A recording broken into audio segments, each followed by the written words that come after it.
everyone. It's Shane Conto, your Wasteland reviewer, and welcome to the Streaming Wasteland here on the SPM Crew Podcasting Network. And this is my weekly show where I take three streaming services, pick one previously released film off of each of them, and then hopefully by the end of this episode, coming out on Friday, you have a whole weekend full of movies to go check out. And this week, I'm going to be highlighting AMC Plus, Peacock, and the Criterion Channel. And let's get started over on AMC Plus with the 2001 psychological horror film, The Others. And this film is from director and writer Alejandro Amenabar. And this film focuses on Nicole Kidman's Grace in 1945, which immediately follows the end of the Second World War. A woman who lives with her two photosensitive children on her darkened old family estate in the Channel Islands becomes convinced that her home is haunted. And if you're a fan of Scary Movie, you know this was ripped off in that and included a scene with Charlie Sheen and Michael Jackson. But this film is a haunting gothic film that is just draped in dread. There's just so much texture to the shots in this, the color grading, just everything, the lighting. It's haunting to see some of the frames, the use of white as these kids are clothed in it. And at one point, that ghostly sequence with the daughter underneath her white cloak playing with her little like marionette and like her looking haunted and just eerie as hell.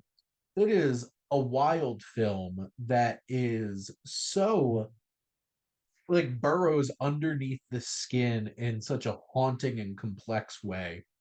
It's all about atmosphere. It's all about the dread that keeps building throughout this hour and 45-minute film. And Nicole Kidman does such a great job of balancing the emotions of the film and really making us feel invested. I think Fanula Flanagan, who plays Mrs. Mills, who's like one of the caretakers, he has a very interesting dynamic in the film as well. You even have somebody like Christopher Eccleston who pops up as Grace's husband at one point later on in the film.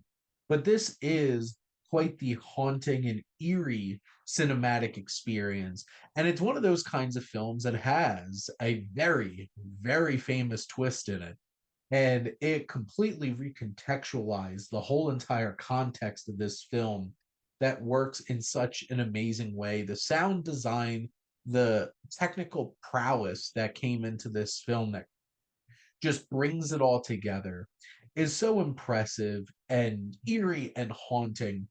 It's everything that you want out of a gothic horror like this, and a horror film that is so draped in just presence. It's just absolutely delightful in how haunting and harrowing the experience is. Now let's head over to Peacock and turn back the clock quite a bit, back to 1941. And we have the screwball comedy farce Ball of Fire. And this film is from director Howard Hawks and was co-written by Billy Wilder. So you have Howard Hawks and Billy Wilder combined film. Billy Wilder, one of the sharpest, funniest screenwriters in the history of cinema. Yes, this film is an absolute ball and a delight. And it is a wild premise, as only a screwball comedy from that era can be. A group of professors working on a new encyclopedia while living in a Manhattan mansion take in a mouthy nightclub singer who is wanted by the police to bring down her mob boss lover. Did I mention that this sexy wisecracking nightclub singer's name is Sugar Puss O'Shea? No, I didn't, but now I did. This is such a wild film because it is a interesting redux of Snow White and the Seven Dwarves, because Barbara Stanwyck's Sugar Puss O'Shea is the Snow White of this scenario, and all these little professors are all the dwarves. And you have this love story at the core of it as Sugar Puss O'Shea starts to fall for Professor Bertram Potts, played by Gary Cooper. Gary Cooper, the only one of these professors who has any social skills, and you know, and is the only one that's relatively young and charming. And you have this dynamic between Cooper and Stanwyck that really works. They have great chemistry. Their whole entire dynamic begins when he's trying to learn slang and brings her in to learn slang words from her for the encyclopedia.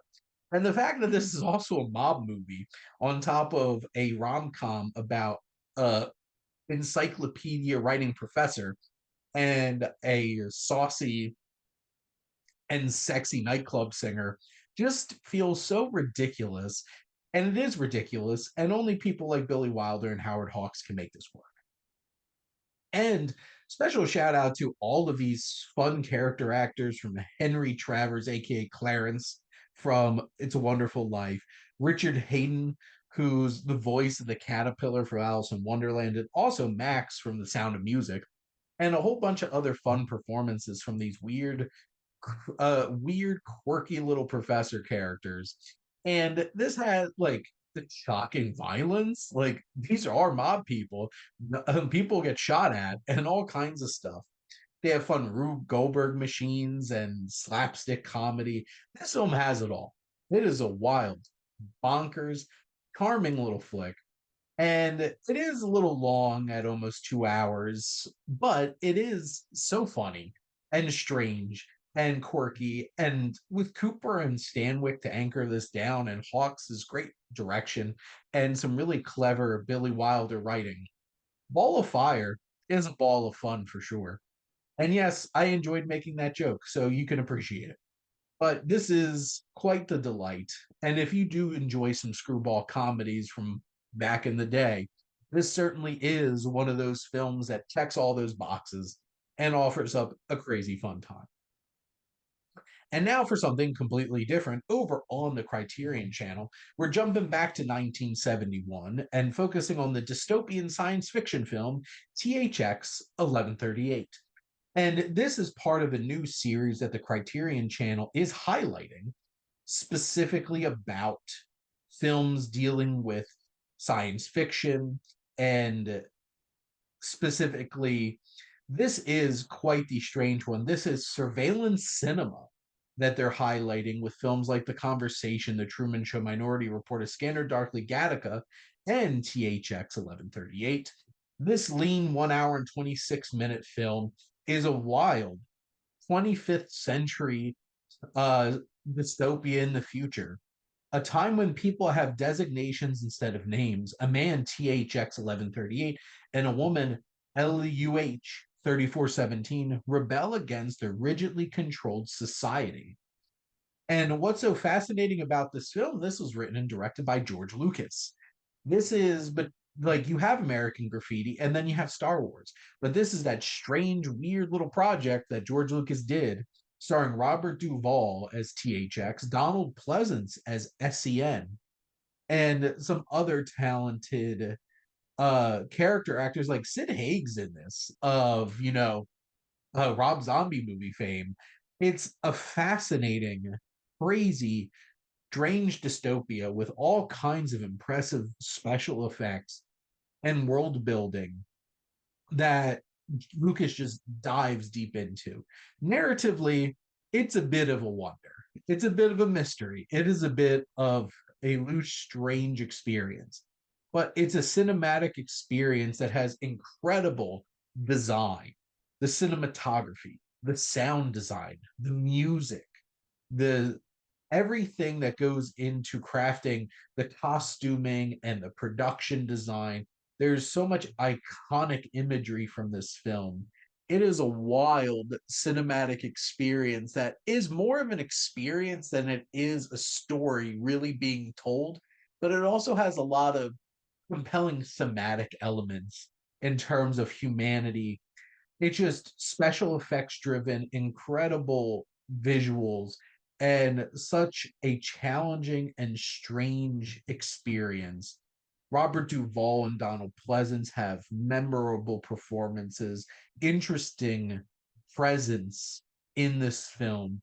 and how this all comes together in this strange, compelling package that is more for like the heady science fiction folks out there.